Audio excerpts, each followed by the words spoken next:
Students, मैं हूं Anushka ma'am. अगर आप लोग भी एएनएम कर रखे हैं और अपने एएनएम भर्ती परीक्षा 2025 की तैयारी कर रहे हैं या करना चाह रहे हैं तो आप लोगों के लिए राठौर एजुकेशन पॉइंट लाया है मंजिल बैच। इस बैच में आपको इस एग्ज़ाम से रिलेटेड कंप्लीट सिलेबस को कवर कराया जाएगा, पूरी तैयारी कराई जाएगी। आपको इस बैच में लाइव क्लासेस मिलेगा जिससे आपका पूरा सिलेबस कवर होगा, जिसमें उसके अलावा अगर आप लाइव क्लासेस अटेंड नहीं कर पा रहे तो उन क्लासेस की रिकॉर्डिंग्स भी आपको अवेलेबल रहेंगी। आपको complete PDF notes, previous year question और साथ ही साथ मॉक टेस्ट भी इस बैच के साथ मिल रहा होगा। ये सारी चीज़ें आपको मात्र 699 में मिल रहा होगा। तो अगर आप भी अपनी तैयारी राठौर एजुकेशन पॉइंट के साथ अच्छी तरह से पूरी करना चाहते हैं और अपने सरकारी नौकरी के सपने को पूरा करना चाहते हैं तो बिल्कुल भी देरी ना करते हुए आप हमारे मंजिल बैच को ज्वाइन करिए। अगर आप चाहते हैं मंजिल बैच को ज्वाइन करना तो आपको सबसे पहले क्या करना है, राठौर एजुकेशन पॉइंट ऐप को प्ले स्टोर से डाउनलोड करना है और उसके बाद कोर्सेज सेक्शन में जा करके जब आप अपने फ़ोन नंबर से रजिस्टर करते हैं उसके बाद आप पेमेंट करके हमारे मंजिल बैच को ज्वाइन कर पाएंगे। अगर आपको ये बैच को ज्वाइन करने में किसी भी तरह का कोई प्रॉब्लम हो रहा है तो आप हमारे नंबर पर कॉन्टैक्ट कर सकते हैं। आज का जो हमारा क्लास है वो कम्युनिकेबल डिजीज़ के टॉपिक पर होने वाला है। कम्युनिकेबल डिजीज़ जो है वो एक इम्पॉर्टेंट टॉपिक है, जैसा कि आप लोगों को पता होगा। तो इसके कम्युनिकेबल डिजीज़ टॉपिक पे हमारा जो भी इम्पॉर्टेंट कॉन्सेप्ट्स हैं यानी कि थ्योरी भी होगा इस क्लास में और मैं आपको कुछ एमसीक्यूज़, वन लाइनर सब कुछ इस पीडीएफ में आज के इस क्लास में कवर करूँगी। ठीक है, तो शुरू करते हैं। सबसे पहले बात करते हैं कि कम्युनिकेबल डिजीज़ होता क्या है। ठीक है, तो कम्युनिकेबल डिजीज़ जिसे हम संक्रामक रोग कहते हैं। ठीक है, तो इसका परिभाषा क्या है यानी डेफिनेशन इसका हम देख लेते हैं। सबसे पहले संक्रामक रोग वे रोग होते हैं जो संक्रमित व्यक्ति या स्रोत से दूसरे स्वस्थ व्यक्ति में सूक्ष्म जीवों जैसे कि बैक्टीरिया हो गया, वायरस हो गया, फंगस हो गया या फिर परिजीवों के कारण होते हैं। ठीक है, तो सबसे पहले हम बात करते हैं कि कम्युनिकेबल डिजीज़ क्या होता है। तो जैसा कि आप लोगों को नाम से पता चल रहा है, संक्रामक रोग यानी कि ऐसी बीमारियां जो एक संक्रमित व्यक्ति, जो व्यक्ति ऑलरेडी संक्रमित है उस व्यक्ति से एक दूसरे स्वस्थ व्यक्ति में फैल रहा होता है। और कैसे फैल रहा होता है, तो बैक्टीरिया, वायरस, फंगस और बाकी परिजीवों के कारण फैल रहा होता है। ठीक है, अब बात करते हैं कि कुछ ऐसे लाइंस होते हैं जो कि इम्पॉर्टेंट हैं, वन लाइनर्स, जो कि इंसान भूल जाता है संक्रामक रोग के बारे में यानी कि कम्युनिकेबल डिजीज़ के बारे में। ठीक है, तो ये कुछ वो इम्पॉर्टेंट लाइनर्स हैं जो कि आपको याद रखना चाहिए। सबसे पहला है कि संक्रामक रोग वे रोग होते हैं जो एक व्यक्ति से दूसरे व्यक्ति में फैलते हैं। ये मैंने अभी आपको बताया कि एक व्यक्ति से एक इन्फेक्टेड इंसान से यानी कि जो ऑलरेडी संक्रमित है उससे एक स्वस्थ इंसान में फैल रहा होता है। बैक्टीरिया, वायरस, फंगस और परिजीवी संक्रामक रोगों के मुख्य कारक हैं। तो ये किसके कारण फैल रहा होता है, तो बैक्टीरिया के कारण फैलता है, वायरस के कारण फैलता है, फंगस के कारण फैलता है और परिजीव के कारण भी फैल रहा होता है। टीकाकरण, वैक्सीनेशन जो होता है वो संक्रामक रोगों से बचाव का सबसे प्रभावी तरीका है। ठीक है, तो ये लाइन भी आपको ध्यान में रखना चाहिए कि वैक्सीनेशन जो होता है वो संक्रामक रोग के खिलाफ जो है सबसे बचाव का सबसे प्रभावी तरीका होता है। अब जो ये रोग है कम्युनिकेबल डिजीज़ जो है वो फैलता कैसे है, तो खांसी, छींक, संपर्क और दूषित भोजन से संक्रामक रोग जो है वो फैलता है। वो कैसे कैसे फैल रहा होता है, ये जो बैक्टीरिया, वायरस है ये एक इंसान से दूसरे इंसान में कैसे जा रहा होता है, तो खांसी के कारण, छींक के कारण, संपर्क में आने के कारण या फिर दूषित भोजन के कारण ये फैल रहा होता है। ठीक है, हाथ धोने से संक्रमण से बचाव की पहली कड़ी होती है। ठीक है, हाथ धोना जो होता है वो संक्रमण से बचाव का पहला कड़ी जो होता है वो होता है। ठीक है, डेंगू, मलेरिया जैसे रोग मच्छरों के द्वारा काटने से फैलता है। डेंगू, मलेरिया जो ये सारे रोग हैं ये क्या है, ये भी कम्युनिकेबल डिजीज़ है और ये मच्छरों के काटने से फैलते हैं। ठीक है, जैसे अभी हमने देखा कि खांसी से, छींक से, संपर्क से, दूषित भोजन से, वैसे ही डेंगू, मलेरिया जैसे जो रोग है वो मच्छरों से फैलते हैं। टीबी, ट्यूबरकुलोसिस जो है वो एक बैक्टीरियल संक्रामक रोग है जो फेफड़ों को प्रभावित करता है। ठीक है, टीबी जो है वो एक बैक्टीरियल रोग है। ये इसके बारे में हम आगे और डिस्कस करने वाले हैं कि कौन कौन सी बीमारी है वो, जैसा कि मैंने अभी आपको बताया ना कि बैक्टीरिया के कारण हो सकता है, वायरस के कारण हो सकता है, फंगस के कारण हो सकता है या परिजीवी के कारण हो सकता है। तो आगे मैं आपको प्रॉपर एक टेबल के साथ बताऊंगी कि कौन सा बीमारी जो है वो किसके कारण हो रहा है। तो यहाँ पे एक उसका जो मोस्ट इम्पॉर्टेंट उदाहरण है वो ये है कि ट्यूबरकुलोसिस जो है वो बैक्टीरियल रोग, बैक्टीरियल संक्रमण के कारण होने वाला रोग है। और ये क्या करता है, ये फेफड़े यानी जो लंग्स होता है ना, ये लंग्स जो होते हैं उनको प्रभावित करता है। ठीक है, अब आगे बात करते हैं एड्स। तो एड्स जो है वो HIV वायरस के कारण होता है। ये भी एक इम्पॉर्टेंट लाइन है कि एड्स जो है वो किसके कारण होता है, तो वो वायरस के कारण होता है। और किस वायरस के कारण होता है, HIV वायरस के कारण होता है। ये किसको प्रभाव करता है, तो ये प्रतिरक्षा प्रणाली जो होता है, यानी कि प्रतिरक्षा प्रणाली क्या होता है, इम्यूनिटी। हमारा इम्यूनिटी जो होता है उसे हम क्या कहते हैं, प्रतिरक्षा प्रणाली कहते हैं। और एड्स जो होता है वो हमारे इम्यूनिटी को क्या करता है, कमज़ोर कर रहा होता है। ठीक है, अब बात करते हैं कोविड-19। कोविड-19 एक बहुत ही कॉमन बीमारी है। तो ये जो है ये एक वायरल संक्रमण रोग है। ठीक है, ये किसके कारण हो रहा होता है, ये वायरस के कारण होने वाला एक रोग है। ठीक है, तो ये चीज़ें इसमें याद रखने लायक है। ये इसका मैंने आपको बताया कि मैं डिटेल में और बीमारियों के बारे में आगे डिस्कस करूँगी कि कौन किसके कारण हो रहा है, लेकिन ये जो है ये बिल्कुल इंपॉर्टेंट है, जो आपके एग्ज़ाम में आने का ज़्यादातर चांस है, तो इसको आप बिल्कुल भी भूलिएगा मत। ठीक है, जैसे ट्यूबरकुलोसिस TB के बारे में बताया, एड्स के बारे में बताया, वैसे ही कोविड-19 जो है वो एक वायरल संक्रमण है जो कि कहाँ किसको इफेक्ट करता है, तो सांस की नली को प्रभावित करता है। ठीक है, उसके बाद बात करते हैं स्वच्छता और पोषण संक्रामक रोग। तो स्वच्छता और पोषण संक्रामक रोगों की रोकथाम के लिए सबसे महत्वपूर्ण भूमिका निभा रहे होते हैं। ठीक है, तो जो कम्युनिकेबल डिजीज़ हैं उनकी रोकथाम के लिए सबसे महत्वपूर्ण क्या होता है, स्वच्छता और पोषण। ये दोनों जो हैं ये कम्युनिकेबल डिजीज़ के रोकथाम के लिए सबसे महत्वपूर्ण भूमिका निभा रहे होते हैं। तो अभी तक हमने क्या क्या डिस्कस किया कि कम्युनिकेबल डिजीज़ का परिभाषा यानी डेफिनेशन क्या होता है, और उसके बारे में 10 ऐसे इंपॉर्टेंट लाइन जो कि आपको बिल्कुल नहीं भूलना चाहिए आपके एग्ज़ाम के पॉइंट ऑफ व्यू से। ये रहे वो 10 लाइन, ये हमने डिस्कस किया, और साथ ही साथ कम्युनिकेबल डिजीज़ के डेफिनेशन यानी परिभाषा। अब बात करते हैं हमारा अगला टॉपिक क्या है, मोड्स ऑफ ट्रांसमिशन। तो क्या क्या मोड्स ऑफ ट्रांसमिशन है जिससे बीमारियां फैलती है, यानी कि कम्युनिकेबल डिजीज़ जो है वो फैल रहा होता है। वो इंपॉर्टेंट लाइनर्स में मैंने आपको बताया था, छींक से, खांसी से, तो वैसे ही वो सारे मोड्स को हम अलग अलग तरह से देखने वाले हैं। सबसे पहला है सीधा संपर्क से। ठीक है, डायरेक्ट कॉन्टैक्ट से। तो डायरेक्ट कॉन्टैक्ट का उदाहरण में क्या क्या आता है, उदाहरण में आता है त्वचा रोग, यौन रोग, ये सब जो होता है ये डायरेक्ट सीधा संपर्क में आने के कारण फैलता है। संक्रमित व्यक्ति को छूने से, चूमने से, यौन संबंध आदि से फैलने वाला जो रोग होता है वो डायरेक्ट कांटेक्ट के कारण होता है। और इसमें ज़्यादातर कौन से रोग आते हैं, यानी कि स्किन से रिलेटेड जो भी बीमारियां हैं वो इसके कारण हो सकती है, और जो भी जेनाइटल से रिलेटेड यानी कि यौन संबंधित जो भी रोग होते हैं वो डायरेक्ट कॉन्टैक्ट के कारण हो सकते हैं। अगला जो मोड ऑफ ट्रांसमिशन है वो है एयरबॉर्न यानी कि वायु मार्ग। तो इसमें कौन कौन से रोग आते हैं, इसमें आते हैं TB हो गया, खसरा हो गया, कोविड-19 हो गया। अभी मैंने आपको बताया था ना कि TB जो है वो लंग्स यानी फेफड़ों को अफेक्ट करता है, और वहीं जो कोविड-19 है वो क्या करता है, वो रेस्पिरेटरी सिस्टम का जो पाथवे है यानी कि नली जो है, श्वास नली वगैरह है, उन्हें इफ़ेक्ट कर रहा होता है कोविड-19। ठीक है, ये किस किस के कारण हो रहा होता है, तो ये खांसी के कारण, छींक से हवा में सूक्ष्म कीटाणु फैलते हैं। ये खांसी, छींकने, ये सब के द्वारा फैलता है। ठीक है, इसका उदाहरण देखिए, हमने क्या क्या बात किया, डायरेक्ट कॉन्टैक्ट माध्यम के बारे में, उसका उदाहरण क्या क्या है उस बारे में, और वो कैसे उसका फैलाव होता है उसके बारे में। ठीक है, वैसे ही एयरबॉर्न डिजीज़ जो है उसमें क्या क्या आता है, तो TB हो गया, खसरा हो गया, कोविड-19 हो गया, और वो कैसे कैसे फैलता है, तो वो खांसी और छींक से हवा में जो सूक्ष्म कीटाणु फैलते हैं उनके कारण होता है। अब हम अगले ये पे चलते हैं।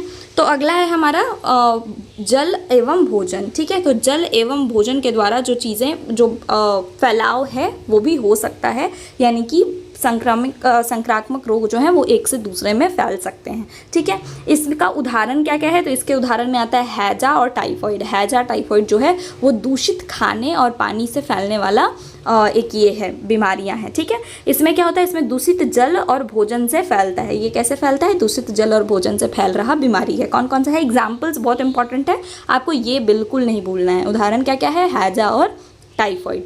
उसके बाद बात करते हैं कीट जनित यानी कि वेक्टर बॉर्न। ठीक है, कीटाणु के कारण कीट जनित होने वाला, यानी कि कीटाणु जो है वो फैलाते हैं इस रोग को। इसमें क्या क्या आता है, इसमें आता है मलेरिया और डेंगू। ठीक है, ये किनके कारण फैलने से होता है, ये मच्छर के कारण, मक्खियों के कारण, ये सब के कारण फैलने वाला जो होता है आदि के कारण फैल रहा होता है। ठीक है, जैसे मच्छरों के कारण मलेरिया, डेंगू ये दोनों फैल रहा होता है। तो ये कैसे होता है, ये वेक्टर बॉर्न होते हैं यानी कि कीट जनित होते हैं। इनमें फैलाने का, बीमारी को एक जगह एक इंसान से दूसरे इंसान पे फैलाने का काम कौन कर रहा होता है, वेक्टर यानी कीट कर रहे होते हैं। ठीक है, अब बात करते हैं रक्त या फिर निडल, ठीक है, ब्लड या निडल के वजह से जो बीमारियां फैलती है। इसका सबसे इम्पॉर्टेंट एग्जाम्पल कौन सा है? HIV AIDS. ये सबसे इम्पॉर्टेंट एग्जाम्पल है इस माध्यम का। किस माध्यम का? तो ब्लड कांटेक्ट या निडल का। ये जो ब्लड लिखा हुआ है इसका मतलब है कि ब्लड कांटेक्ट, ठीक है, ब्लड कांटेक्ट के कारण जो बीमारियां होती है वो इसमें आएंगी। तो ब्लड कांटेक्ट के कारण जो बीमारियां होती है वो कौन है? HIV एड्स हो गया और हेपेटाइटिस B हो गया। ये दोनों एग्जाम्पल्स इंपॉर्टेंट है, ये दोनों एग्जाम्पल आपको ध्यान में रखना है। ये सारे ही एग्जाम्पल्स जो हैं उस पर आपको सबसे ज़्यादा फोकस करना है कि किस माध्यम के कारण कौन सा बीमारी फैल रहा होता है। ये आपके एग्जाम में आने का बहुत ज़्यादा चांसेस है, ठीक है। तो इसका विवरण क्या है? तो संक्रमित रक्त, जो एक इंसान जो ऑलरेडी एड्स से संक्रमित है उसका रक्त अगर सुई या अंग या अन्य कोई भी अगर ये के दौरान, किसी भी प्रोसीजर के दौरान अगर वो क्या होता है, अगर वो आ जाता है एक नॉर्मल व्यक्ति के संपर्क में, तो उस नॉर्मल व्यक्ति यानी कि जो स्वस्थ व्यक्ति है उसको भी ये बीमारियां होने की चांसेस बढ़ जाती है, ठीक है। तो संक्रमित यहाँ पे क्या है? संक्रमित रक्त जो है, संक्रमित रक्त सुई या अंग प्रत्यारोपण, यानी कि अगर कोई भी अंग है, जैसे कुछ भी अगर ट्रांसप्लांट हम करते हैं ना, जैसे आपने सुना होगा किडनी ट्रांसप्लांट, हार्ट ट्रांसप्लांट, तो उस दौरान भी अगर कोई संक्रमित व्यक्ति का ट्रांसप्लांट हो गया अगर किसी स्वस्थ व्यक्ति में, तो क्या होगा? उसका ब्लड का जो है वो कांटेक्ट में आ जाएगा और उससे स्वस्थ व्यक्ति को भी एड्स की बीमारी हो जाएगी या हेपेटाइटिस B की बीमारी हो जाएगी। तो ये किस वजह से होता है? ये ब्लड के कांटेक्ट में आने से होता है। अगर इन्फेक्टेड पर्सन का निडल जो है, जैसे एक एड्स का व्यक्ति है उसमें जो सुई या निडल इस्तेमाल हुआ, वही अगर स्वस्थ व्यक्ति में भी इस्तेमाल किया जाए तो इससे भी एड्स फैल रहा होता है, ठीक है। तो ये एग्जाम्पल्स जो हैं वो मोस्ट इंपॉर्टेंट है। HIV एड्स और हेपेटाइटिस B ये ब्लड कांटेक्ट के द्वारा फैल रहा बीमारी होता है। अब अगला टॉपिक है मेजर कम्युनिकेबल डिजीज़, ठीक है। अब मैंने आपको बताया था ना कि जो भी इम्पॉर्टेंट कम्युनिकेबल डिजीज़ है हम उसके बारे में आगे डिटेल में चर्चा करेंगे। तो अब आते हैं मेजर कम्युनिकेबल डिजीज़ पे। तो जो इम्पॉर्टेंट, सबसे इम्पॉर्टेंट कम्युनिकेबल डिजीज़ हैं उनके बारे में हम डिटेल में बात करेंगे। सबसे पहला आता है ट्यूबरक्लोसिस, जिसे हम TB कहते हैं, ठीक है। तो TB जो है उसका कारक कौन है? उसका कारक है माइकोबैक्टीरियम ट्यूबरकुलोसिस, ठीक है। माइकोबैक्टीरियम ट्यूबरकुलोसिस ये एक बैक्टीरिया है, ठीक है। TB जो है वो एक बैक्टीरिया के कारण हो रहा है जिसका नाम है माइकोबैक्टीरियम ट्यूबरकुलोसिस। इसका फैलने का तरीका क्या है? इसका फैलने का तरीका है वायुमार्ग। ये वायुमार्ग यानी कि ये एयरबॉर्न डिजीज़ है, ठीक है। ये कैसा है? ये एयरबॉर्न डिजीज़ है। इसके बारे में क्या क्या पॉइंट्स अभी तक आपने जाना वो सारी चीज़ों को नोट करिए कि TB के बारे में हमने क्या जाना। तो TB का शॉर्ट फॉर्म जो होता है उसे TB का जो फुल फॉर्म होता है उसे हम ट्यूबरकुलोसिस कहते हैं। TB जो है वो बैक्टीरिया के कारण होने वाला बीमारी है। कौन सा बैक्टीरिया के कारण ट्यूबरकुलोसिस होता है? उस बैक्टीरिया का नाम है माइकोबैक्टीरियम ट्यूबरकुलोसिस। और उसके बाद ये फैलता कैसे है? तो ये वायुमार्ग यानी कि एयरबॉर्न डिजीज़ है, वायुमार्ग के कारण फैलता है, ठीक है। इतनी चीज़ें अभी तक हमने ट्यूबरकुलोसिस के बारे में जाना। अब बात करते हैं कि ट्यूबरकुलोसिस का रोकथाम के लिए क्या चीज़ें ज़रूरी होती हैं। तो ट्यूबरकुलोसिस के रोकथाम के लिए सबसे पहले हम जो वैक्सीन लगाते हैं उस वैक्सीन का नाम है BCG, ठीक है, बैसिलस क्लैमाइड ग्यूरिन, ठीक है। ये BCG का इंजेक्शन जो है वो TB से बचाव के लिए लगाया जाता है। साथ ही साथ इसके रोकथाम के लिए इलाज जारी रखना भी बहुत ज़रूरी है, ठीक है। इसका जो भी 6 महीने साल भर का जो दवा का डोज चलता है ट्यूबरकुलोसिस का, उसको बीच में छोड़ना नहीं होता है, वो लगातार चल रहा इलाज होता है जिसको एक दिन भी छोड़ना नहीं होता है, गैप नहीं करना होता। तो अब हम लोग फिर से एक बार रिकॉल कर लेते हैं। TB का फुल फॉर्म ट्यूबरकुलोसिस, पहला पॉइंट। दूसरा पॉइंट कि ट्यूबरकुलोसिस किसके कारण हो रहा होता है? तो बैक्टीरिया के कारण होता है। तीसरा पॉइंट कि ये माइकोबैक्टीरियम ट्यूबरकुलोसिस नामक बैक्टीरिया के कारण होता है। चौथा पॉइंट कि ये एक वायुमार्ग यानी कि एयरबॉर्न डिजीज़ है, ठीक है। पांचवा पॉइंट कि इसमें जो हम टीका देते हैं यानी वैक्सीन देते हैं वो BCG का होता है, ठीक है। छठा पॉइंट कि इसमें जो दवा इलाज चल रहा होता है उसे एक भी दिन बीच में छोड़ना नहीं होता और लगातार इसका दवाइयाँ चल रही होती है। सातवां पॉइंट जो मैंने आपको ऊपर बताया था कि ये किसको अफेक्ट करता है? फेफड़ों को अफेक्ट कर रहा होता है। ट्यूबरकुलोसिस बीमारी जो है वो फेफड़ों को अफेक्ट करता है, ठीक है। तो हमने ट्यूबरकुलोसिस के बारे में 7 इंपॉर्टेंट पॉइंट्स याद कर लिया है, ठीक है। अब अगला बीमारी पे चलते हैं जो कि है डेंगू, ठीक है। तो डेंगू जो है इसके बारे में हम बात कर लेते हैं। डेंगू जो है वो एक वायरस के कारण होने वाला बीमारी है, ठीक है। ये आप याद रखिएगा कि ये एक वायरस के कारण होने वाला बीमारी है। और ये क्या है? ये एक वेक्टर बॉर्न बीमारी है, यानी कि ये कीटजनक है, कीट से फैलने वाला बीमारी है। और ये कौन से कीट से फैल रहा होता है? तो एडीज़ मच्छर, एडीज़ मच्छर के कारण फैलने वाला बीमारी है कौन? डेंगू। इस किसके कारण फैलता है? मच्छर के कारण फैलता है। इसके बचाव के लिए हम क्या कर सकते हैं? तो सबसे पहले हम मच्छरदानी का उपयोग कर सकते हैं, क्योंकि ये मच्छर के द्वारा, मच्छर के काटने से फैल रहा होता है। उसके अलावा पानी ना ठहरने देना। अगर एक जगह पे पानी ठहरा हुआ होता है तो उससे क्या होता है, उससे मच्छर जो है वो अपने अंडे वहाँ पे उस पानी के ये में दे पाते हैं और मच्छर जो है वो ज़्यादा उत्पन्न होते हैं। तो इसीलिए ज़रूरी है कि पानी को एक जगह ना ठहरने देना। जैसा कि आपने देखा होगा ना कि बरसात वगैरह में जब छोटे छोटे गड्ढों में पानी भर जाती है तो उस समय मच्छर ज़्यादा उत्पन्न होते हैं। तो इसीलिए ज़रूरी है कि पानी ना जमने देना अगल बगल में। जहाँ पे नदी होता है, तालाब होता है, वहाँ पे क्या है, बहुत मच्छर होते हैं। क्यों? पानी के कारण होते हैं। तो इसीलिए अब हम जानते हैं कि हमने डेंगू के बारे में क्या क्या पॉइंट्स देखा। तो डेंगू जो है वो वायरस के कारण होने वाला बीमारी है, पहला पॉइंट। दूसरा पॉइंट, ये जो है ये मच्छर के द्वारा फैलता है, यानी कि एक वेक्टर बॉर्न बीमारी है। ये कैसा बीमारी है? ये एक वेक्टर बॉर्न बीमारी है और ये मच्छर के कारण फैलता है। ये हुआ हमारा दूसरा पॉइंट, ठीक है। अब तीसरा पॉइंट क्या है कि हम मच्छरदानी का प्रयोग करके और पानी ना ठहरने देने के बाद डेंगू से खुद को बचा सकते हैं, ठीक है। इतना पॉइंट हो गया डेंगू के बारे में। अगला डिजीज़ पे चलते हैं जो कि है मलेरिया, ठीक है। अगला बीमारी हमारे यहाँ है मलेरिया।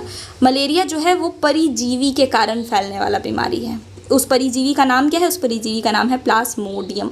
ये परिजीवी प्लाज्मोडियम के द्वारा फैलने वाला बीमारी है और ये भी क्या है? ये भी एक वेक्टर बॉर्न बीमारी है, यानी ये भी वेक्टर के द्वारा फैलने वाला बीमारी है। इसमें कौन सा वेक्टर होता है? इसमें भी मच्छर ही वेक्टर होता है, लेकिन उस मच्छर, डेंगू में कौन सा मच्छर था? एडीज़। यहाँ पे कौन सा मच्छर है?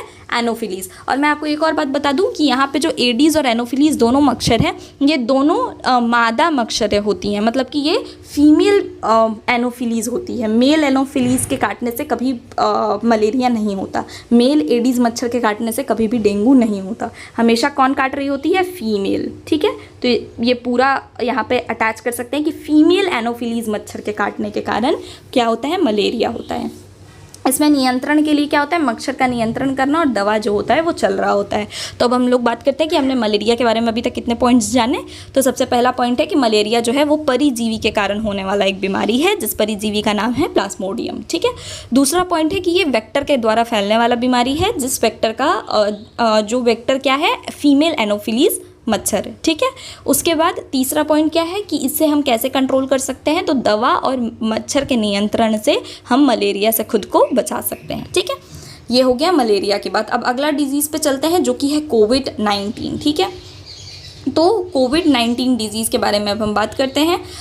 सबसे पहले है कि ये किस कारण से होता है? तो ये वायरस के कारण होता है। कौन सा virus? Corona virus. Corona virus के कारण कोविड-19 फैल रहा होता है, ये आप लोगों को पता होगा, ठीक है। ये कैसे कैसे फैलता है? तो ये खांसी, छींक और सतह के संपर्क में आने से, सतह बोले तो सरफेस के कांटेक्ट में आने से, जैसे किसी ने छींका, अपने मुंह पे हाथ रख के छींका और वही हाथ अगर उसने किसी टेबल वगैरह को छुआ, किसी पेन को उसी हाथ से छुआ और वापस एक स्वस्थ व्यक्ति जो है वो उस पेन को, उस टेबल को अपने हाथों से छू रहा है, तो इससे क्या है? कोविड-19 का जो कोरोना वायरस है वो फैल सकता है, ठीक है। ये इसमें क्या क्या, इसका बचाव के लिए क्या क्या कर सकते हैं? तो मास्क का उपयोग कर सकते हैं, प्रॉपर दूरी, ये आप लोगों ने सुना होगा कि 2 गज दूरी मास्क है ज़रूरी। ये कोरोना के वजह समय में ये स्लोगन चला था, तो वहीं से आप ये रिलेट कर सकते हैं कि क्या क्या ज़रूरी है। तो दूरी बनाए रखना ज़रूरी है, मास्क ज़रूरी है और साथ ही साथ वैक्सीनेशन, वर्ल्ड पूरा इंडिया में वैक्सीन्स जो लगाए गए थे कोरोना के खिलाफ, तो टीका भी ज़रूरी है। तो हम बात करते हैं कि हमने कोरोना के बारे में सारे जितने पॉइंट्स अभी तक पढ़े हैं, जाने हैं, वो सारे को एक साथ ये करते हैं, ठीक है। तो कोविड-19 बीमारी जो है वो किसके कारण होती है? वायरस के कारण होती है, पहला पॉइंट। उस वायरस का नाम क्या है? Corona virus. ये हो गया हमारा दूसरा पॉइंट। तीसरा पॉइंट क्या है? वो किस तरह से फैलती है? तो वो खांसी, छींक और सतह के संपर्क में आने से फैलती है, यानी कि वो एक एयर बॉर्न डिजीज़ है, ठीक है। ये हो गया हमारा तीसरा पॉइंट। चौथा पॉइंट क्या है? हम इससे खुद को बचाव कैसे कर सकते हैं? तो मास्क से दूरी बना करके, जो संक्रमित व्यक्ति है उससे दूरी बना करके और टीकाकरण लगवा करके, ठीक है। ये हो गया हमारा 4 पॉइंट। 5वां पॉइंट हमने जो ऊपर पढ़ा था, अगर मैं आपको याद दिलवाऊं तो कोविड-19 के बारे में, कि कोविड-19 जो है वो श्वास नली जो है हमारा, उसे अफेक्ट कर रही होती है, उसकी बीमारी होती है उसके रिलेटेड, ठीक है। तो ये हो गया हमारा 5वां पॉइंट। हमने कोविड-19 के बारे में अभी तक ये 5 चीज़ें जानी हैं, ठीक है। अब अगला चलते हैं। अगला है हैजा यानी कॉलेरा, ठीक है। ये क्या है, ये एक बैक्टीरिया के कारण होने वाला बीमारी है। कौन सा बैक्टीरिया, विब्रियो कॉलेराई, ठीक है, इसके कारण होने वाला बीमारी है। ये कैसे फैलता है, तो ये दूषित पानी के कारण फैलता है। इसमें हम बचाव के लिए क्या कर सकते हैं, तो साफ़ पानी का प्रयोग कर सकते हैं और स्वच्छता मेंटेन कर सकते हैं। तो कोलेरा के बारे में हमने क्या क्या चीज़ें जानी। सबसे पहले कोलेरा हैजा दोनों एक ही चीज़ है, ठीक है। दूसरा है कि ये बैक्टीरिया के कारण होने वाला बीमारी है। तीसरा है कि इसमें कौन सा बैक्टीरिया होता है इन्वॉल्व, विब्रियो कॉलेराई, नाम से ही पता चल रहा है कोलेरा और क्लोराई, तो विब्रियो क्लोराई के कारण होने वाला बीमारी है कौन, कोलेरा, ठीक है। ये कैसे फैलता है, तो ये दूषित पानी के कारण होने वाला बीमारी है, ठीक है। इसका फैलाव जो होता है वो दूषित पानी से के द्वारा होता है। 5वां पॉइंट क्या है, इसका बचाव हम कैसे कर सकते हैं, तो साफ़ पानी का प्रयोग करके और स्वच्छता को मेंटेन करके हम इससे खुद को बचा सकते हैं, हैजा से अपने आप को बचा सकते हैं, ठीक है। अब हम अगला बात करते हैं किस बीमारी का, एड्स। तो एड्स जो है वो एक बहुत ही इंपॉर्टेंट ये वाला डिजीज़ है, ठीक है। एड्स का फुल फॉर्म क्या होता है, सबसे पहले तो हम वो जानते हैं। एड्स का फुल फॉर्म होता है एक्वायर्ड इम्यूनो डिफिशियंसी सिंड्रोम, ठीक है। उसके बाद बात करते हैं कि वो किसके कारण होता है, तो वो वायरस के कारण होने वाला बीमारी है। कौन सा वायरस, HIV वायरस। HIV का फुल फॉर्म क्या होता है, ह्यूमन इम्यूनो डिफिशियंसी वायरस, ठीक है। तो ये ह्यूमन इम्यूनो डिफिशियंसी वायरस के कारण होने वाला बीमारी है। ये कैसे फैलता है, तो ये रक्त यानी ब्लड कॉन्टैक्ट से और यौन संबंध से फैल रहा बीमारी होता है। इससे हम खुद को कैसे बचा सकते हैं, तो सुरक्षित संबंध बना करने से, सुई ना साझा करने से, इससे हम ये दोनों काम से खुद को बचा सकते हैं। तो एड्स के बारे में हमने अभी तक कितनी चीज़ें जानी, ये हम बात करते हैं। तो सबसे पहले एड्स का फुल फॉर्म क्या होता है, एड्स का फुल फॉर्म होता है एक्वायर्ड इम्यूनो डिफिशियंसी सिंड्रोम, ठीक है। दूसरा है एड्स जो है वो एक वायरस के कारण होने वाला बीमारी है। तीसरा पॉइंट, उस वायरस का नाम क्या है, HIV, human immuno deficiency virus, ठीक है। अब बात करते हैं कि वो कैसे कैसे फैलता है, तो वो ब्लड कांटेक्ट के कारण यानी कि रक्त के संपर्क में आने से, या फिर यौन संबंध, जो भी इन्फेक्टेड संक्रमित व्यक्ति है उसके साथ यौन संबंध बनाने से, स्थापित करने से भी क्या होता है, HIV फैल रहा होता है। 5वां पॉइंट क्या है, सुरक्षित संबंध। हम इसका बचाव कैसे कैसे कर सकते हैं, तो सुरक्षित संबंध बना करके यानी कि इन्फेक्टेड पर्सन से दूर रह करके, और सुई या निडल जो होता है उसका, सुई सिरिंज निडल वो सबका साझा ना करने से यानी शेयर ना करने से हम खुद को बचा सकते हैं। 6ठा पॉइंट जो हम लोगों ने ऊपर पढ़ा था एड्स के बारे में, वो क्या था कि वो हमारे प्रतिरक्षा प्रणाली को अफेक्ट कर रही होती है, ठीक है। वो हमारे प्रतिरक्षा प्रणाली को कमज़ोर बनाती है एड्स। तो अभी तक हमने 6 पॉइंट्स जो है इंपॉर्टेंट वो एड्स के बारे में जाने हैं। अब हम लोग अपने अगले टॉपिक पे चलते हैं जो कि है प्रिवेंशन मेथड्स, ठीक है, रोकथाम के उपाय। तो ये हमने ऊपर भी जैसे जैसे हमने डिजीज़ देखे थे वैसे वैसे उसके बगल में हमने उसका रोकथाम का उपाय भी जाना था। पर अब हम कुछ जनरल चीज़ें जान रहे हैं कि कैसे सभी कम्युनिकेबल डिजीज़ से हम खुद को बचा सकते हैं, मोटा मोटी क्या क्या हम कर सकते हैं ऐसा जिससे हम सभी कम्युनिकेबल डिजीज़ से खुद को बचा पाएँ। तो सबसे पहले है स्वच्छता बनाए रखें, ठीक है। हाथ धोना, साफ़ पानी पीना, इन सभी चीज़ों से स्वच्छता बनाए रख करके हम क्या है खुद को बहुत सारे जो कम्युनिकेबल डिजीज़ हैं उससे बचा सकते हैं। हाथ धो करके हो गया, साफ़ पानी पीने से हो गया, इन सभी से हम खुद को बहुत सारे कम्युनिकेबल डिजीज़ से बचा सकते हैं। अगला पॉइंट है टीकाकरण करवा के। जैसा कि अभी आपको बताया गया था कि BCG जो है वो ट्यूबरकुलोसिस के कारण ट्यूबरकुलोसिस के लिए देने जाने वाला टीका है। उसी तरह से पोलियो बीमारी से बचाने के लिए पोलियो का टीका दिया जाता है, मीज़ल्स का टीका दिया जाता है, कोविड का टीका दिया जाता है। तो टीकाकरण करवाने से भी क्या होता है, हम खुद को कम्युनिकेबल डिजीज़ से बचा पाते हैं। उसके बाद क्या है, मास्क का उपयोग करना। मास्क का उपयोग करके भी हम खुद को कम्युनिकेबल डिजीज़ से बचाते हैं। जैसे कि कोविड-19 में हमने देखा था कि मास्क का उपयोग करने से राहत मिलती है, बचाव होता है, रोकथाम होता है बीमारी का। हवा से फैलने वाले जो भी एयरबॉर्न डिजीज़ होते हैं उनमें बचाव के लिए हम मास्क का उपयोग कर सकते हैं। वहीं बात करते हैं दूषित भोजन और जल से बचें। दूषित भोजन और जल से बचने के लिए बचेंगे हम तो हमसे क्या होगा, कम्युनिकेबल डिजीज जो होगा वो दूर रहेगा, क्योंकि बहुत सारी ऐसी बीमारियां हैं जो दूषित जल और भोजन से हो रही होती हैं, कम्युनिकेबल डिजीज, ठीक है। मच्छर कीट नियंत्रण, जल जमाव ना होने देना, ठीक है। तो अगला पॉइंट क्या है कि बहुत सारी ऐसी बीमारियां हैं जो मच्छर के काटने से होती है, बहुत मच्छर के कारण, मक्खियों के कारण हो रही होती है। तो ज़रूरी है कि हमें अपने अगल बगल में, आस पड़ोस में कहीं भी जल जमाव नहीं होने देना है, जिससे क्या होगा, मच्छर और मक्खियाँ जो है बहुत ज़्यादा उत्पन्न नहीं होंगी और हमें जो मच्छर के द्वारा फैलने वाले जो बीमारियां हैं उनसे राहत मिलेगा। ठीक है। सुरक्षित यौन संबंध और सुई का सही उपयोग करना, ये सारे क्या तरीके थे? ये सारे तरीके थे जिससे कि रोकथाम हो सके कम्युनिकेबल डिजीज़ का, ये वो सारे तरीके थे। अब हम लोग ये देख लेते हैं कि अभी तक हमने क्या क्या पढ़ा संक्रामक रोग के बारे में। सबसे पहले हमने क्या देखा? तो हमने देखा कि संरचना का तरीका, ठीक है, संचारण का तरीका, यानी कि वो कैसे कैसे फैल रहे होते हैं। तो वो कैसे कैसे फैलते हैं? संचारण, सीधा संपर्क, यानी कि अभी हमने देखा डायरेक्ट कांटेक्ट, जो कि हो गया, क्या क्या हुआ? डायरेक्ट कांटेक्ट के कारण जो भी स्किन रिलेटेड बीमारियां थी और जो भी जेनाइटल रिलेटेड बीमारियां थी वो सारे हो रही थी। ठीक है। अब आते हैं वायु मार्ग के कारण, तो उसमें टीबी था, कोविड-19 था, ये सारे जो थे वो वायु मार्ग के कारण हो रहे थे। जल एवं भोजन के कारण क्या हो रहा था? हैजा और टाइफाइड जैसे बीमारियां जो थी वो जल एवं भोजन के कारण हो रही थी। कीट जनित बीमारियां कौन कौन सी थी? मलेरिया थी, डेंगू थी। वहीं अब बात करते हैं कि मुख्य संक्रामक रोग जो होते हैं वो किसके कारण हो रहे थे, वो क्या क्या थे? तो वो था HIV एड्स, ठीक है, उसके अलावा क्या था? हेपेटाइटिस बी, उसके अलावा क्या था? डेंगू, ये सारे जो थे वो मुख्य संक्रामक रोग थे। अब रोकथाम के उपाय हमने क्या क्या देखे थे? तो रोकथाम के उपाय जो हमने देखे थे वो था उसमें क्या क्या था? रोकथाम के उपाय हमने देखे थे। और हमने क्या देखा? अभी हम लोग आगे क्या देखने वाले हैं? तो अभी हम लोग आगे देखने वाले हैं कि सरकार की योजनाएं क्या क्या है कम्युनिकेबल डिजीज से बचने के लिए और उसका उपचार क्या क्या है। ठीक है। तो अब सबसे पहले आते हैं उपचार पे। तो उपचार क्या क्या है? जो भी कम्युनिकेबल डिजीज़ है उसके उपचार के बारे में हम यहाँ पढ़ने वाले हैं। तो सबसे पहले हम उपचार जो होगा वो इस तरह से पढ़ेंगे कि किस बीमारी, किसके कारण कौन सी बीमारी हो रही है और तब उसका उपचार हम देखेंगे। तो सबसे पहले आता है बैक्टीरियल।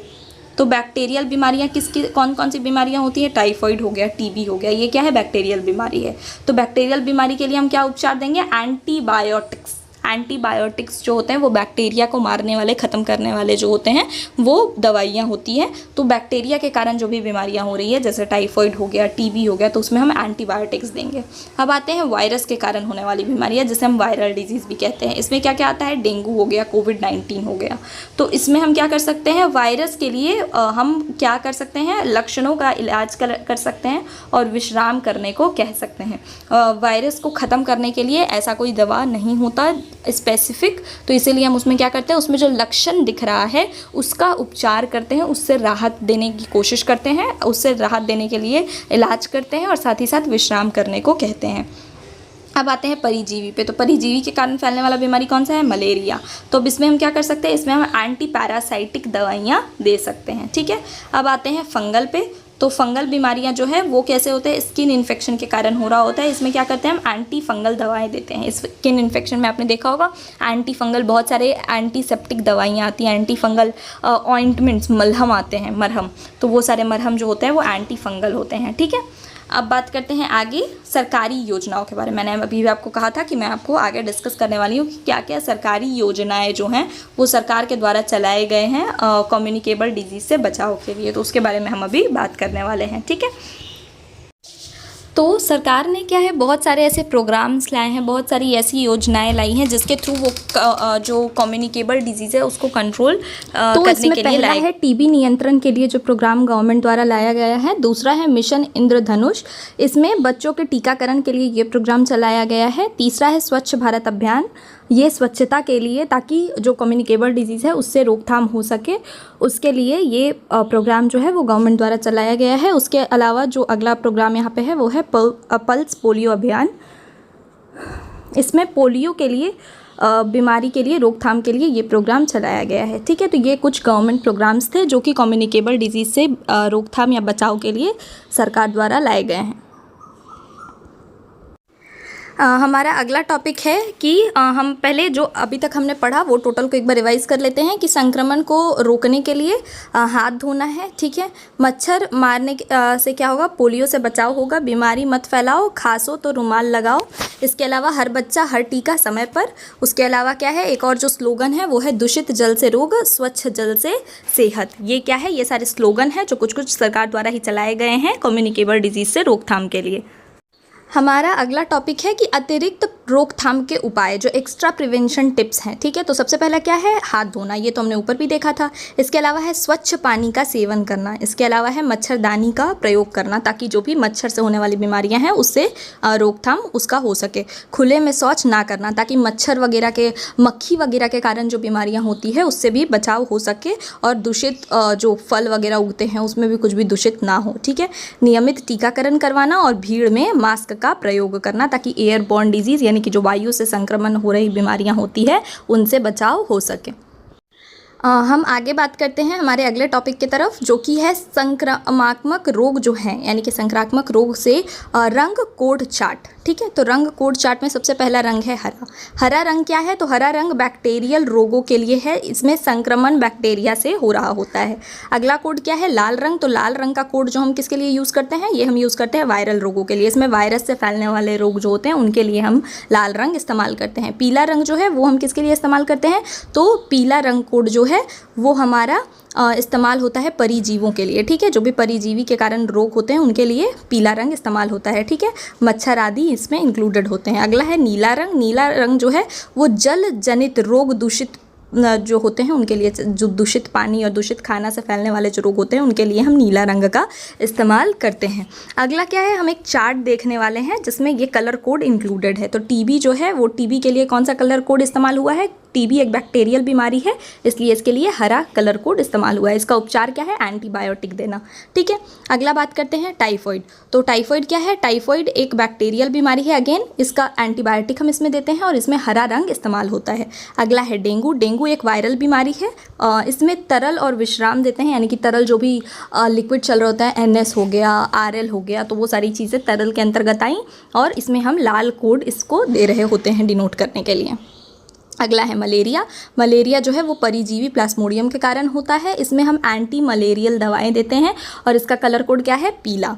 अगला है एड्स। एड्स जो है वो अगेन एक वायरल डिजीज़ है जो कि HIV के कारण होता है, ये हमने ऊपर ही डिस्कस किया था, मतलब आगे ही पिछले थोड़ी देर पहले मैंने आपको ये बताया था।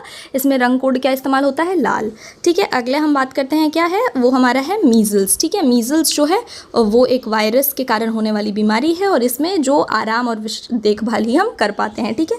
इसमें कलर कोड क्या इस्तेमाल होता है, इसमें जो कलर कोड इस्तेमाल होता है वो होता है लाल। अगला है हैजा कोलेरा। ये बैक्टीरिया के कारण होने वाला है, इसमें एंटीबायोटिक्स और ORS देते हैं। ये दूषित जल से होने वाली बीमारी है और इसमें नीला रंग कोड इस्तेमाल होता है, क्योंकि ये किसके कारण हो रही है, दूषित जल के कारण हो रही है, ठीक है। अब आगे हम बात करते हैं कोविड-19। तो कोविड-19 जो है वो एक वायरस, कोरोना वायरस के कारण हो रही है। इसके लक्षण अनुसार हम इलाज करते हैं और इसमें क्या करते हैं, इसका रंग कोड क्या है, लाल, क्योंकि ये वायरस के कारण होने वाली बीमारी है। अब इसको याद कैसे रखें, तो सबसे पहले हम बात करते हैं बैक्टीरियल रोगों का, ठीक है। तो बैक्टीरियल रोग जो हैं वो अधिकतर एंटीबायोटिक से ठीक होते हैं, तो इसीलिए इसको हम क्या देते हैं, हरा रंग दे रखे हैं। वायरल रोग जो है, वायरल रोग क्या है, टीका और रोकथाम से बचाव संभव है, इसका इलाज कुछ भी नहीं है वायरल रोगों का, इसीलिए हम इसे लाल रंग देते हैं। परिजीवी रोग जो है उन्हें पीला रंग क्यों देते हैं, क्योंकि ये कीट नियंत्रण इसमें ज़रूरी होता है। और वहीं जब हम बात करते हैं पीला, ये जो नीला रंग है, नीला रंग जो है वो जल और खाद्य जनित रोगों को देते हैं, क्योंकि इसमें स्वच्छता का सबसे बड़ा बचाव है, ठीक है।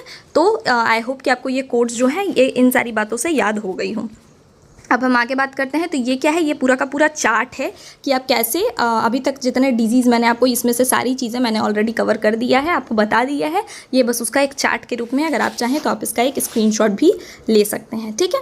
आगे चलते हैं। आगे क्या है, अब वन लाइनर इंपॉर्टेंट पॉइंट्स जो आ गए, ठीक है। इसमें क्या है, जो भी इंपॉर्टेंट वन लाइनर है जो कि आपके एग्जाम में जिससे क्वेश्चन आ सकते हैं वो सारे हैं।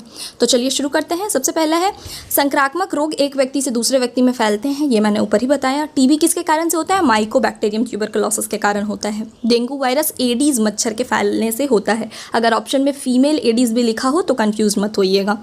मलेरिया जो है वो प्लाज्मोडियम परिजीवी से होता है, वहीं हैजा जो है वो दूषित पानी से फैलता है, ठीक है। एड्स HIV वायरस के कारण होता है, ठीक है। कोविड-19 जो है वो किस वायरस के कारण होता है, तो कोविड-19 जो है वो SARS-CoV-2 नामक वायरस के कारण होता है।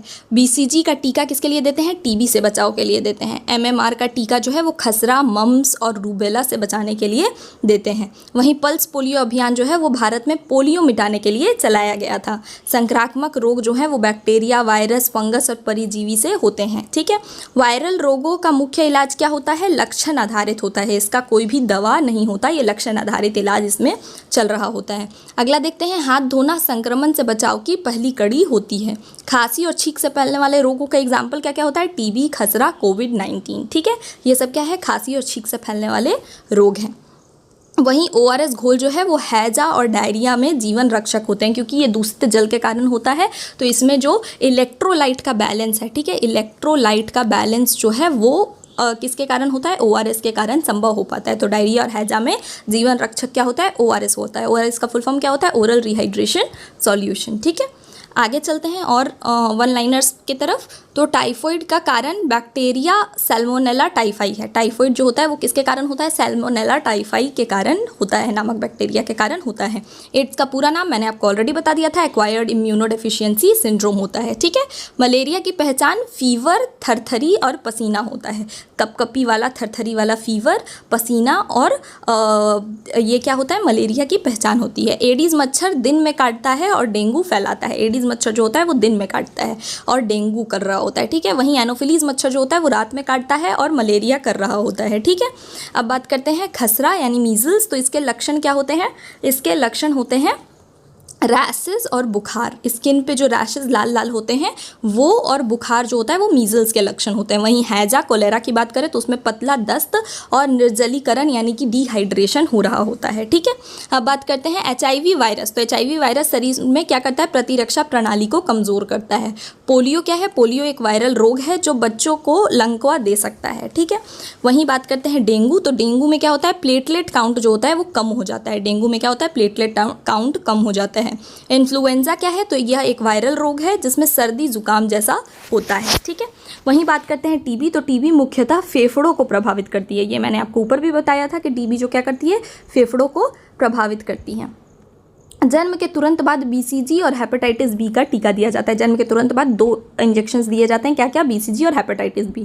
सार्वजनिक स्थानों पर थूकना टीबी के फैलाव का बड़ा कारण होता है। ठीक है, क्योंकि वो क्या है, इससे क्या होता है? टीबी फैल रहा होता है। संक्रामक रोग रोकने के लिए टीकाकरण, स्वच्छता और जागरूकता सबसे ज़रूरी होती है। ठीक है, अब बात करते हैं एक ट्रिक का। तो यहाँ पे क्या ट्रिक है? यहाँ पे ट्रिक है कि आप जो बीमारी है, यहाँ पे हमारे पास एक ये वाला ट्रिक है, TVHD चंपा डी के। ठीक है, तो इससे आप क्या याद रख सकते हैं? इससे आप याद रख सकते हैं कि वो क्या क्या है, बैक्टीरियल है या क्या क्या है। इससे आप बीमारियों के नाम याद रख सकते हैं। ठीक है, तो सबसे पहले बात करते हैं T से। तो यहाँ पे T से टाइफॉइड है, V से वायरल रोग है। वहीं बात करते हैं अगर हम हैजा, तो H से हैजा है, D से डेंगू है, C से कोविड-19 है। टाइफॉइड कैसा है? बैक्टीरियल बीमारी है। वहीं वायरल रोग, तो इसमें आपको पता चल रहा है वायरल रोग कौन कौन सा है? कोविड और डेंगू। ठीक है, हैजा क्या है? हैजा जल जनित है। डेंगू क्या है? डेंगू मच्छर जनित है। वहीं कोविड-19 की बात करें तो वो वायु मार्ग के कारण, वायु मार्ग को अफेक्ट करती है। वहीं यहाँ पे H फॉर HIV जो कि एड्स या फिर ये रक्त जनित होता है। ठीक है, एड्स। A फॉर जो कि वायरल होता है। M फॉर क्या है? मलेरिया जो कि परिजीवी के कारण होता है। P फॉर पोलियो जो कि वायरस के कारण होता है। D फॉर डायरिया जो कि जल जनित होता है। और K फॉर यहाँ क्या है? खसरा जो कि एक अगेन वायरल डिजीज़ होता है। अब हम वापस आते हैं अपने वन लाइनर्स में। तो हैजा फैलता है किसके कारण? तो हैजा किसके कारण होने वाला बीमारी है? तो हैजा बैक्टीरिया के कारण होने वाला बीमारी है। बैक्टीरिया का नाम है विब्रियो कॉलेराई। ये सारे पॉइंट्स आपको बिल्कुल याद रखने हैं। ठीक है, डायरिया क्या है? तो डायरिया सबसे बड़ा कारण है किसका? दूषित जल के कारण होने वाला बीमारी है। ठीक है, पोलियो वायरस जो है वो स्नायु तंत्र को प्रभावित करता है। ठीक है, टीबी का परीक्षण में कौन सा टेस्ट होता है? मॉन्टक्स टेस्ट होता है। मलेरिया का निदान क्या है? ब्लड सीमर जांच करने से मलेरिया का क्या पता लगाया जा सकता है। ठीक है, डेंगू में बुखार क्या होता है? ब्रेक बोन फीवर होता है। डेंगू के बुखार को हम किस नाम से जानते हैं? ब्रेक बोन फीवर के नाम से जानते हैं। खसरे के लक्षणों में कॉप्लिक स्पॉट का मुख्य होता है। ठीक है, खसरे के लक्षणों में कॉप्लिक स्पॉट बन रहा होता है। हेपेटाइटिस B जो है वो एक संक्रामक यकृत रोग है, यानी कि लीवर में होने वाला बीमारी है। हेपेटाइटिस A जो है वो दूषित पानी व भोजन से फैलने वाला बीमारी है। वायरल रोगों में एंटीबायोटिक काम नहीं करता। ठीक है, वायरल रोगों में एंटीबायोटिक जो होता है वो सिर्फ बैक्टीरिया में काम करता है। अब आते हैं रोकथाम और नियंत्रण में। तो रोकथाम और नियंत्रण में आपके इंपॉर्टेंट वन लाइनर्स क्या है? सार्वजनिक स्वास्थ्य में स्वच्छता और टीकाकरण सबसे ज़रूरी उपाय होता है। ठीक है, खुले में मल त्यागना जल जनित रोगों को बढ़ावा दे रहा होता है। मलेरिया नियंत्रण का मुख्य तरीका क्या है? मच्छर का प्रजनन को रोकना, यानी कि मच्छर को फैलने से, नए नए मच्छर का जन्म लेने से रोकना। पीपीई किट का उपयोग किस लिए होता है? तो संक्रमण से बचाव के लिए होता है। पोलियो वायरस शरीर में प्रवेश करता है, मुख्य मार्ग क्या होता है? ओरल रूट होता है। ठीक है, अगला बात करते हैं, टीबी के इलाज की अवधि न्यूनतम कितनी होती है? तो टीबी के इलाज की न्यूनतम अवधि होती है 6 महीने, जिसमें आपको एक भी दिन, एक भी दवा पेशेंट को छोड़ना नहीं होता है। ठीक है, बीसीजी टीका सिर्फ टीबी से बचाती है, इसका इलाज नहीं करती। ठीक है, ये एक वैक्सीन है जो कि टीबी से बचाती है, इसके इलाज में इस्तेमाल नहीं होती। वहीं बात करते हैं अगला, तो अगला है कि एड्स का अभी तक कोई स्थायी इलाज नहीं है। ठीक है, डॉट्स का फुल फॉर्म क्या होता है? Directly observed treatment short course. ये टीबी का सरकारी कार्यक्रम है जिससे टीबी का इलाज होता है। संक्रामक रोगों के प्रसार की श्रृंखला को तोड़ना सबसे प्रभावी रोकथाम होता है। ठीक है, तो इसको फैलने से रोकना जो होता है वो इसका सबसे प्रभावी ये होता है। ठीक है, अब यहाँ पे बात करते हैं, अभी तक हमने जो जो इंपॉर्टेंट चीज़ें पढ़ी, तो ओआरएस क्या है? ओआरएस का फुल फॉर्म होता है ओरल रिहाइड्रेशन सॉल्यूशन। ये हैजा और डायरिया में जीवन रक्षक होता है। ठीक है, एडीज जो होता है वो दिन का मच्छर है, वो डेंगू और चिकनगुनिया फैलाता है। वहीं एनोफिलीज जो है वो रात का मच्छर है और ये मलेरिया फैलाता है। बीसीजी का बात करें तो ये बच्चे को जन्म के समय लगाने वाला टीका है जो कि टीबी के खिलाफ देते हैं।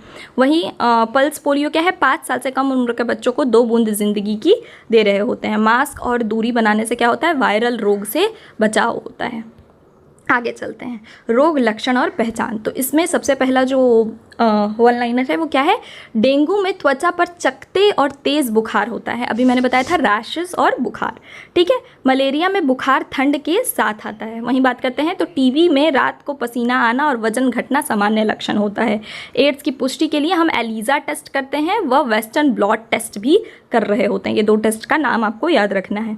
हैजा में दस्त चावल की माड़ यानी राइस वाटर स्टूल जैसा होता है। ठीक है, हैजा में जो दस्त होता है उसे हम क्या कहते हैं? राइस वाटर स्टूल कहते हैं।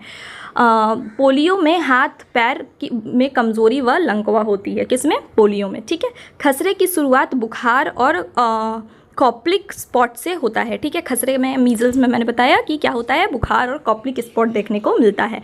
हेपेटाइटिस में आँखों और पेशाब क्या हो जाता है? नीला नीला हो जाता है। ठीक है, वहीं बात करते हैं टाइफॉइड में, तो टाइफॉइड में मुंह का स्वाद खराब हो जाता है और लगातार बुखार होता है। कोविड-19 में स्वाद गंध का जाना सामान्य लक्षण होता है।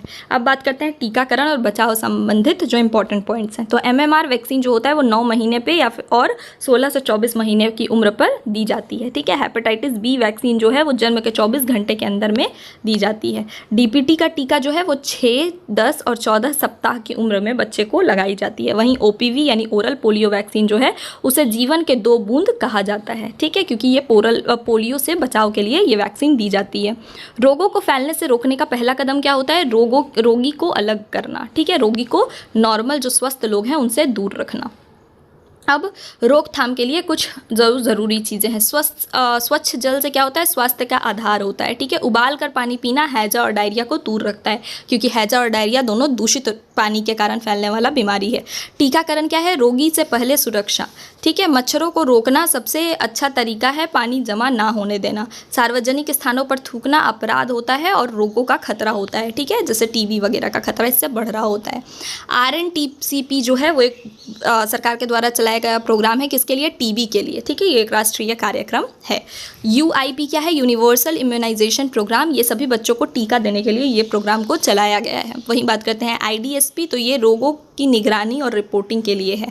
वहीं बात करते हैं NVBDCP, तो ये मलेरिया, डेंगू, चिकनगुनिया जैसे रोगों से बचाव के लिए है। ठीक है, यानी कि मच्छर के द्वारा जो फैल रहा बीमारी है उससे बचाव के लिए है। पल्स पोलियो प्रोग्राम जो है वो भारत में पोलियो को मिटाने के लिए ये अभियान चलाया गया है। अब बात करते हैं, अभी तक हमने जो पढ़ा उसमें इंपॉर्टेंट चीज़ें। तो एलिजा टेस्ट किसके लिए होता है? एड्स की जांच के लिए होता है। ORS जो होता है वो डायरिया में जल संतुलन बनाने के लिए होता है। डॉट्स थेरेपी क्या होता है? टीबी के द्वारा सरकारी इलाज के लिए डॉट्स थेरेपी का इस्तेमाल हो रहा है। ठीक है, MMR में क्या क्या होता है? मीजल्स, मम्स और रूबेला से बचाव होता है। HIV जो है वो रोग प्रतिरोधक क्षमता को क्या करता है? कम करता है। आगे बात करते हैं, टीबी रोग से सबसे अधिक फेफड़ों को प्रभावित करता है, पर हड्डी, मस्तिष्क, किडनी में भी टीबी क्या है? हो सकता है। ठीक है, ये फेफड़ों में होने वाला बीमारी है, बट ये हड्डी में भी हो सकता है, मस्तिष्क यानी ब्रेन में भी हो सकता है और किडनी में भी हो सकता है। कोविड-19 वायरस जो है उसकी पहली पहचान क्या है, तो चीन वुहान शहर में इसकी सबसे पहली पहचान हुई थी। आगे बात करते हैं डेंगू में। डेंगू हेमोरेजिक फीवर खतरनाक रूप होता है, ठीक है। डेंगू का जो खतरनाक रूप होता है वो होता है डेंगू हेमोरेजिक फीवर। एड्स का मतलब होता है रोग प्रतिरोधक क्षमता का एनहांस होना, जिससे व्यक्ति अन्य बीमारियों का शिकार हो जाता है। एड्स में क्या होता है, एड्स में HIV वायरस रोग प्रतिरोधक क्षमता को इतना कम कर देता है कि इंसान बाकी अन्य बीमारियों का शिकार हो जाता है, ठीक है। अगला है OPV पोलियो वैक्सीन जो होता है वो जीवित लेकिन कमज़ोर वायरस से बना हुआ वैक्सीन होता है, ठीक है। एड्स के रोगी को अपॉर्चुनिस्टिक इन्फेक्शंस आसानी से हो जाता है। अपॉर्चुनिस्टिक इन्फेक्शंस यानी कि मौका परस्त जो इन्फेक्शन होता है। मौका परस्त कैसे होते हैं, अभी मैंने आपको बताया ना कि जिसको उसका प्रतिरोधक क्षमता क्या होता है, कम हो जाता है, तो जो बीमारियां जो हैं वो उसे और आसानी से घेर पाती है, तो इसीलिए उसे अपॉर्चुनिस्टिक इन्फेक्शंस कहा जाता है। वाटर बॉर्न डिजीज़ में प्रमुख हैजा, टाइफॉइड, डायरिया और हेपेटाइटिस A होता है। एयरबॉर्न डिजीज़ में क्या आता है, TB, खसरा, चिकन पॉक्स, कोविड-19 आता है। वहीं वेक्टर बॉर्न डिजीज़ की बात करें तो प्रमुख मलेरिया, डेंगू, फाइलेरिया और चिकनगुनिया आता है। हेपेटाइटिस B वायरस जो है वो संक्रमित रक्त व यौन संबंधों से फैलता है, ठीक है। आगे बात करते हैं। आगे है भारत में WHO के अनुसार 2014 में पोलियो मुक्त देश का दर्जा पाया गया, ठीक है। ये कुछ इंपॉर्टेंट डाटा के बेसिस पे वन लाइनर है जो आपको याद रखना है। कब किया गया, तो 2014 में भारत को पोलियो मुक्त देश घोषित कर दिया गया। TB उन्मूलन के लक्षण भारत में वर्ष 2025 तक राष्ट्रीय योजना अनुसार किया गया, ठीक है। डेंगू में प्लेटलेट काउंट क्या होता है, 20,000 के नीचे खतरे की स्थिति मानी जाती है। 20,000 से कम हो जाता है तो उसे खतरे की स्थिति मानी जाती है। एड्स का पहला केस 1981 में कहाँ दर्ज हुआ था, USA में दर्ज हुआ था। 1981 में USA में दर्ज हुआ था। वहीं भारत में HIV एड्स का नियंत्रण जो है वो नाको संस्था द्वारा किया जाता है। किसके द्वारा किया जाता है, नाको संस्था द्वारा किया जाता है, ठीक है। अब बात करते हैं आगे का, तो कोविड-19 का RT-PCR टेस्ट जो है वो सबसे विश्वसनीय जांच माना जाता है। बच्चों के जन्म के समय 3 टीके कौन कौन से दिए जाते हैं, BCG, OPV और हेपेटाइटिस B। मलेरिया का हर तीसरे और चौथे दिन बुखार आता है और प्लाज्मोडियम के प्रकार पर निर्भर करता है। यह किस पे निर्भर करता है, प्लाज्मोडियम के अलग अलग प्रकार पर निर्भर करता है कि तीसरे दिन बुखार आएगा या चौथे दिन, ठीक है। हेपेटाइटिस A और E यानी कि हेपेटाइटिस A और हेपेटाइटिस E जो होता है वो पानी से फैलता है। वहीं हेपेटाइटिस B और हेपेटाइटिस C जो होता है वो रक्त और संपर्क से फैलता है। ये दोनों चीज़ें आपको बहुत ही इंपॉर्टेंट है, याद रखिएगा। TST क्या है, ट्यूबरक्यूलिन स्किन टेस्ट TB की पहचान के लिए प्रयोग किया जाता है, ठीक है। ये TB की पहचान के लिए ये टेस्ट किया जाता है, TST ट्यूबरक्यूलिन स्किन टेस्ट। जन जागरूकता और स्वच्छता संक्रामक रोग की रोकथाम का मूल्य आधार होता है, यानी कि जागरूकता और स्वच्छता जो होता है वो मुख्य रोकथाम का आधार होता है। एक स्वास्थ्यकर्ता, एक गांव, एक जवाबदारी, यह नीति CHO मिशन का हिस्सा है, ठीक है। कि एक स्वास्थ्यकर्ता होगा, एक गांव और एक जवाबदारी, यह जो है यह नीति CHO मिशन का हिस्सा है। बुखार का क्लासिफिकेशन जो है वो वायरस, परजीवी, बैक्टीरिया के कारण से हो सकता है। खुले में शौच और दूषित पानी जल जनित रोगों का मुख्य स्रोत होता है। अगला क्या है, जहाँ जल वहाँ जीवन, पर अगर जल दूषित तो जीवन में रोग। ये यादगार नारा जो सरकार के द्वारा चलाया गया था, ठीक है। तो ये हमारा वन लाइनर जो इम्पोर्टेंट 100 वन लाइनर थे ये यहाँ पे कंप्लीट होता है, ठीक है। ये हमारा आज का सबसे गोल्डन लाइन है कि संक्रामक रोगों से लड़ाई सिर्फ दवा से नहीं, जागरूकता, स्वच्छता और टीकाकरण से जीती जाती है। ये स्लोगन भी आपको याद रखना चाहिए। अब जैसा कि हमने अभी तक सारा टॉपिक्स कवर किया, तो अब हम लोग क्या करेंगे, जो इम्पॉर्टेंट MCQs है उन्हें देखेंगे, ताकि अपने अभी तक जो पढ़ा उससे आपका क्वेश्चन जो है इंपॉर्टेंट वो कवर हो पा रहा है या नहीं, आप खुद को आंसर करके, वीडियो पॉज करके आंसर करके आप ये चेक कर सकते हैं, ठीक है। तो बात करते हैं TB किस प्रकार का रोगाणु से होता है। ये बहुत बार अभी तक रिपीट हो चुका है। ऑप्शंस क्या क्या है, वायरस, बैक्टीरिया, फंगस या पैरासाइट। तो TB किसके कारण होता है, TB बैक्टीरिया के कारण हो रहा बीमारी होता है। किस बैक्टीरिया के कारण होता है, तो TB, ये आप लोग अभी रिकॉल करने का कोशिश करिए कि बैक्टीरिया जो है वो TB जो है वो किस बैक्टीरिया के कारण होने वाला बीमारी। माइकोबैक्टीरियम ट्यूबरकुलोसिस जो है उस बैक्टीरिया के कारण टीबी की बीमारी होती है। अब हम अपने अगले क्वेश्चन पे चलते हैं। मलेरिया फैलने वाला मच्छर कौन सा है? ठीक है, तो मलेरिया किस मच्छर के द्वारा फैलता है? ऑप्शन क्या क्या है? एडीज, एनोफिलीज, क्यूलेक्स या फिर टेस्टिस। तो इसका सही आंसर क्या है? इसका सही आंसर आप वीडियो पॉज करके देने का कोशिश करिए ताकि आपको ये पता चले कि आपने अभी तक जो पढ़ा है वो आपको कितना याद है। तो मलेरिया जो है, ऑप्शंस क्या क्या है? एडीज, एनोफिलीज, क्यूलेक्स या फिर टेस्टिस। इसका सही आंसर है एनोफिलीज। मलेरिया जो है वो एनोफिलीज के कारण फैलने वाला बीमारी है। ठीक है, नेक्स्ट क्वेश्चन पे चलते हैं। डेंगू किस वायरस से होता है? डेंगू जो है वो किस वायरस के कारण हो रहा होता है? ऑप्शंस क्या क्या है? Ebola virus, dengue virus, Nipah virus या फिर पोलियो वायरस। तो इसका सही आंसर क्या है? इसका सही आंसर है डेंगू वायरस। ठीक है, नेक्स्ट क्वेश्चन देखते हैं। हैजा किसके द्वारा फैलता है? कोलेरा यानी जो हैजा है वो किस चीज़ के द्वारा फैल रहा होता है? ऑप्शन क्या क्या है? वायु, दूषित जल, त्वचा संपर्क या फिर रक्त। तो ये भी मैंने आपको ऊपर बता दिया। ये सारे क्वेश्चन वही है जो मैंने अभी आपको पढ़ाया है। अगर आपने वीडियो बिल्कुल लास्ट तक देख रहे हैं आप, तो आपको इनके सारे के आंसर्स आ रहे होंगे। इसका सही आंसर क्या है? दूषित जल यानी कि कंटामिनेटेड वाटर के कारण होने वाला बीमारी है। एड्स रोग का कारण क्या है? ऑप्शन क्या क्या है? बैक्टीरिया, वायरस, परिजीवी या फंगस। तो इसका सही आंसर क्या है? इसका सही आंसर है वायरस। HIV वायरस के कारण जो होता है वो एड्स हो रहा होता है। ये भी मैंने आपको ऊपर इस वीडियो में आगे बताया था, पहले बताया था। BCG वैक्सीन जो होता है वो किसके खिलाफ बचाती है? ऑप्शन क्या क्या है? डेंगू, कोलेरा, टीबी या मलेरिया। तो इसका सही आंसर क्या है? इसका सही आंसर है टीबी। ट्यूबरकुलोसिस के खिलाफ रक्षा प्रदान करती है BCG। ठीक है, अगला क्वेश्चन है। पोलियो वायरस शरीर में किसके माध्यम से प्रवेश करता है? ऑप्शन क्या क्या है? स्किन, ब्लड या फिर माउथ या आँख। तो यहाँ पे क्वेश्चन क्या पूछ रहा है कि पोलियो जो है वायरस शरीर में किसके माध्यम से प्रवेश कर रही होती है। ठीक है, तो पोलियो वायरस जो है वो हमारे शरीर में ना स्किन से ना ब्लड से। इसका सही आंसर क्या है? इसका सही आंसर है माउथ से। ये जो है वो मुंह से हमारे शरीर में प्रवेश कर रहा होता है। अगला क्वेश्चन है। HIV संक्रमण की पुष्टि के लिए कौन सा परीक्षण किया जाता है? ठीक है, तो HIV संक्रमण या फिर एड्स, ये दोनों सेम चीज़ें हुई। तो इसकी पुष्टि के लिए कौन सा परीक्षण किया जाता है? ये मैंने अभी आपको बताया था। ऑप्शन क्या क्या है? RT-PCR, एलिजा, मॉन्टॉक्स या फिर वाइडल। तो इसका सही आंसर क्या है? एलिजा। एलिजा टेस्ट जो है वो एड्स की पुष्टि के लिए किया जाता है। डेंगू मच्छर कब काटता है? ठीक है, ऑप्शंस क्या क्या है? रात में, सुबह में, दिन में या सिर्फ शाम में।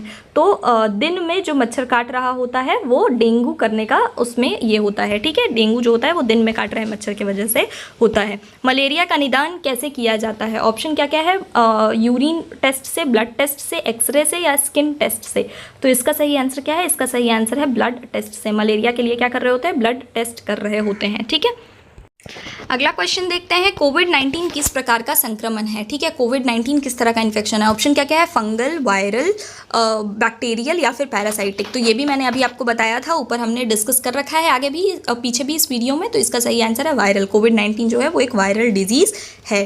पोलियो का फैलना वाला कारक कौन सा है? तो पोलियो का फैलने वाला कारक कौन सा होता है? ऑप्शन क्या क्या है? बैक्टीरिया, वायरस, फंगस या पैरासाइट। तो बैक्टीरिया जो होता है वो किसके कारण हो रहा होता है? ये भी मैंने आपको इस वीडियो में बताया। पोलियो जो है वो ऑप्शंस है बैक्टीरिया, वायरस, फंगस या पैरासाइट। तो इसका सही आंसर है वायरस। पोलियो जो है वो वायरस के कारण फैलने वाला बीमारी है। कौन सा रोग यौन संपर्क से फैलता है? ऑप्शन क्या क्या है? डेंगू, टीबी, एड्स या मलेरिया। तो इसका सही आंसर क्या है? इसका सही आंसर है एड्स। एड्स जो है वो सेक्सुअल कॉन्टैक्ट या फिर ब्लड कॉन्टैक्ट के द्वारा फैलने वाला बीमारी है। खसरा, मीजल्स जो है वो किस प्रकार से फैलता है? ऑप्शन क्या क्या है? ब्लड, वाटर, एयर या फूड। तो मीजल्स जो है वो किस रूट से फैल रहा होता है? तो मीजल्स जो होता है वो हमेशा जल के द्वारा, दूषित जल के द्वारा फैलने वाला बीमारी होता है। ठीक है, अगला देखते हैं। हैजा का मुख्य लक्षण क्या है?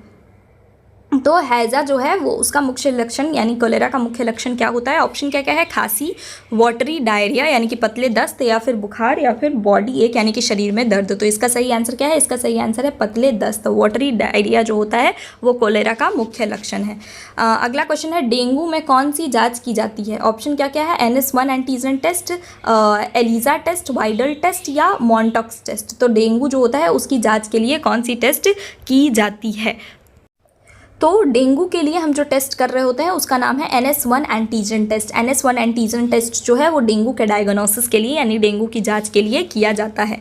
कौन सा रोग जल जनित यानी कि वाटर बॉर्न नहीं है? ठीक है, ऑप्शंस क्या क्या है? टाइफाइड हो गया, कॉलेरा हो गया, डेंगू हो गया या फिर डायरिया हो गया। ऐसा कौन सा है जो वाटर बॉर्न नहीं है? कॉलेरा है, हैजा होता है ये हमें पता है, डायरिया होता है ये भी हमें पता है, टाइफाइड होता है ये भी हमें पता है। तो कौन सा नहीं होता है? वो है डेंगू। डेंगू जो है वो दूषित जल के कारण होने वाला बीमारी नहीं है। ठीक है, अगला क्वेश्चन है मलेरिया किस परजीवी के कारण होता है? ऑप्शन क्या क्या है?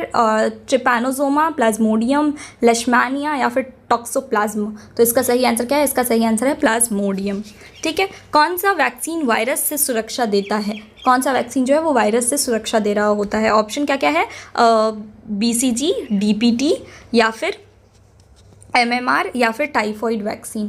तो इसमें से जो BCG है वो किसके खिलाफ होता है? वो TB के खिलाफ होता है। TB क्या है? एक बैक्टीरियल बीमारी है। वहीं बात करते हैं DPT का, तो DPT कैसा होता है? DPT का फुल फॉर्म होता है डिप्थेरिया पर्ट्यूसिस टेटनस। ठीक है, तो इस क्वेश्चन का सही आंसर क्या है? इस क्वेश्चन का सही आंसर है MMR। MMR वैक्सीन जो है वो एक एंटी वायरल वैक्सीन है। MMR में कौन कौन सा डिजीज़ के खिलाफ देते हैं? मीजल्स, मम्स और रूबेला के खिलाफ वैक्सीन दे रहे होते हैं। डॉट्स प्रोग्राम किस रोग के लिए है? ठीक है, तो ये अभी मैंने आपको इस क्लास में बता रखा है ऑलरेडी। ऑप्शन क्या क्या है? मलेरिया, HIV, एड्स, TB या हैजा कॉलेरा। तो इसका सही आंसर क्या है? इसका सही आंसर है TB। TB के खिलाफ सरकार द्वारा चलाया गया एक प्रोग्राम है डॉट्स, जिसमें TB के खिलाफ क्या है? इलाज दिया जाता है। 6 महीने का पूरा ये इलाज चल रहा होता है TB का।